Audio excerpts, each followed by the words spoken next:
welcome back to the channel. Welcome back to a new video. So what we're going to be talking about in this video, we're going to be continuing on the mod overview, and we're going to be talking about my wheels, talking about the fitment, talking about the offset, going over all the details that everybody is always asking me pretty much on the daily. So the wheels, they are Wedssport TC105Xs. It's a Japan-made wheel, very high quality, very, very nice. The color is called Titan, which is kind of a gunmetal black kind of finish, really, really nice. I absolutely love it. It's a gloss finish as opposed to a satin or matte finish. So it gives a little bit of class, but at the same time, it's still nice and aggressive. It does look good with silvers and everything, but I usually just gravitate towards darker wheels on all my cars. Now, as for specs, these are 18 by 10 plus 35. In the front, I'm running a 3mm spacer, just for fitment, has nothing to do with clearance or anything. There's actually a ton of space with the brakes, which I'll show you in a little bit, but they are a fairly aggressive wheel, very, very wide. I absolutely love that look. I'm not a big fan of skinnier wheels with skinnier tires. I like to have meat on my cars. I like that chunky fitment. I like the bigger, wider fitments as opposed to something that's slammed, and has stretched tires. Well, here is a little bit better look at the actual fitment with the brakes. As you can see, plenty of space, plenty of clearance.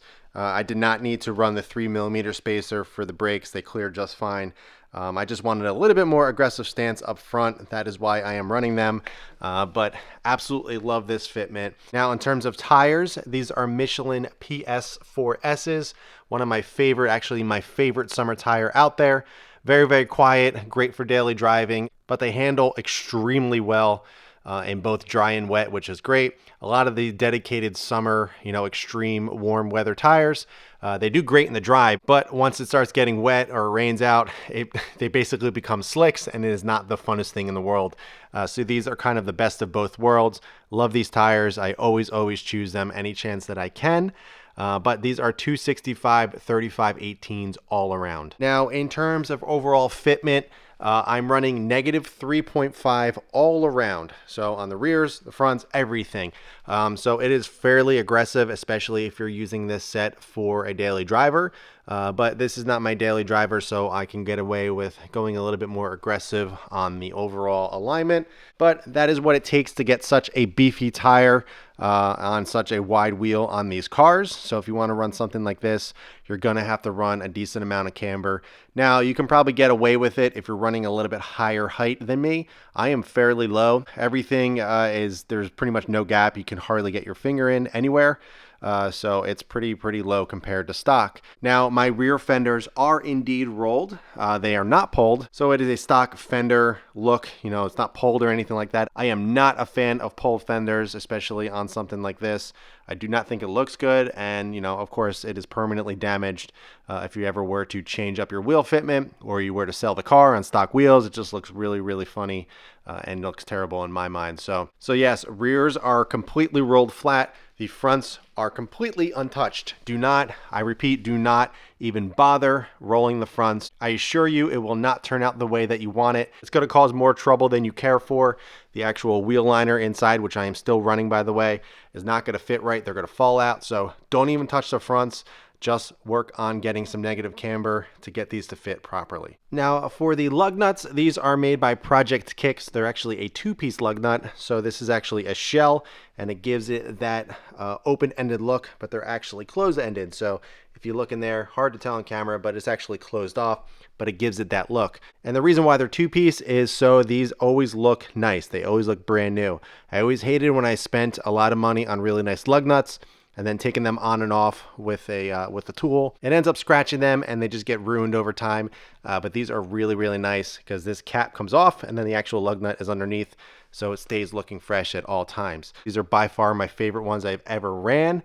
And they always look good. They come in different colors as well, but I chose black just to keep it nice and simple. Now, as for the hub rings, these are also by Project Kicks. They're actually aluminum, not plastic. They only come in this color. A lot of people always ask me what other colors they come in. Unfortunately for some, this is the only color that they come in.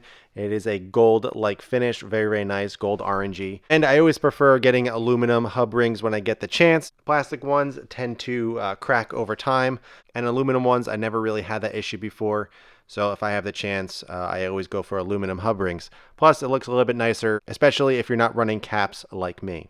Next little detail on the wheel is actually the axle nuts. These are full, real, 100% titanium axle nuts by Titanium Works. You guys know, if you've been following my channel and following me, I went on a huge Titanium Works kind of overhaul in the engine bay, even underneath the car on the exhaust. Everywhere is titanium.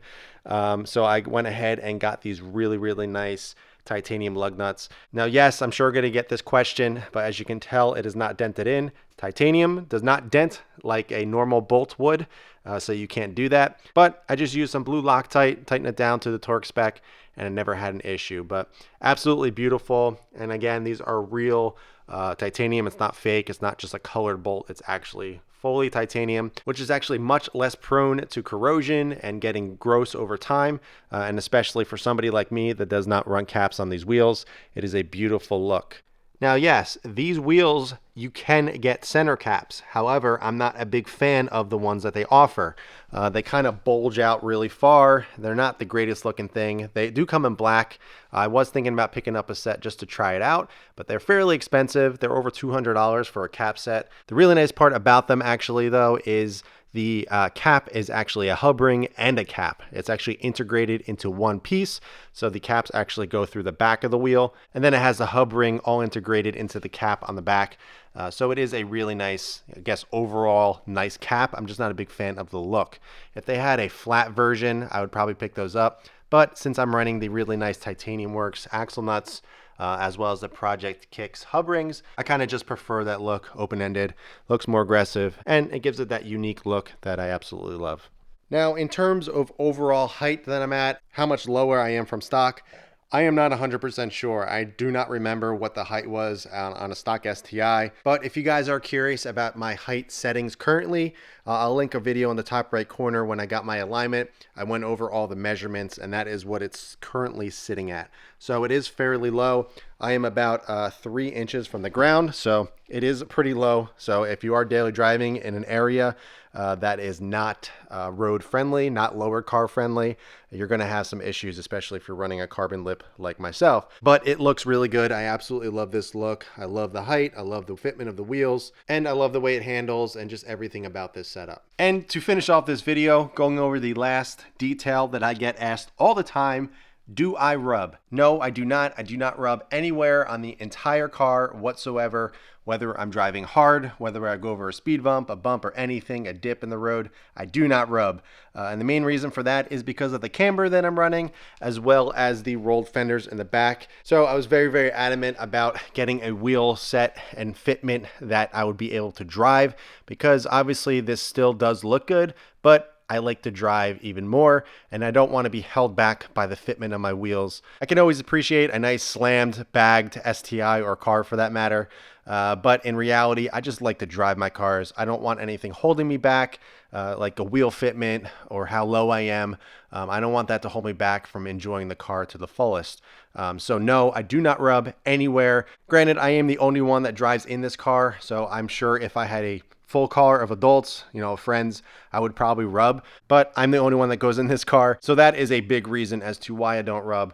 But I'm sure if I got a couple of my guy friends in the back, 200 pounds or so, I would have some rubbing issues. But for the way that I drive and how I use the car, no rubbing at all under any circumstance. So yeah, there you go. There is all my specs on my Wedssport TC105Xs. I get questions on my wheels literally every single day about the fitment, about, do I rub, what kind of camber I'm running and everything. So I'm glad I'm able to kind of put all the details out there. Everyone can watch this video and understand just what it takes to get this to fit. Another thing that I forgot to mention is the actual weight of these wheels. They're 18.1 pounds each. No, they are not forged, but they are actually very, very close to a forged wheel weight, which is really, really nice. And yes, I was 100% able to notice it even on the street, but I'm only really noticing it under a more aggressive driving. Now, I'm not going to go into the brakes, but the brakes play a large part in that as well, since that is a forged aluminum caliper and a two-piece rotor, which cuts down on a lot of the weight as well. But 18.1 pounds each, very, very, very light for an 18 by 10 wheel.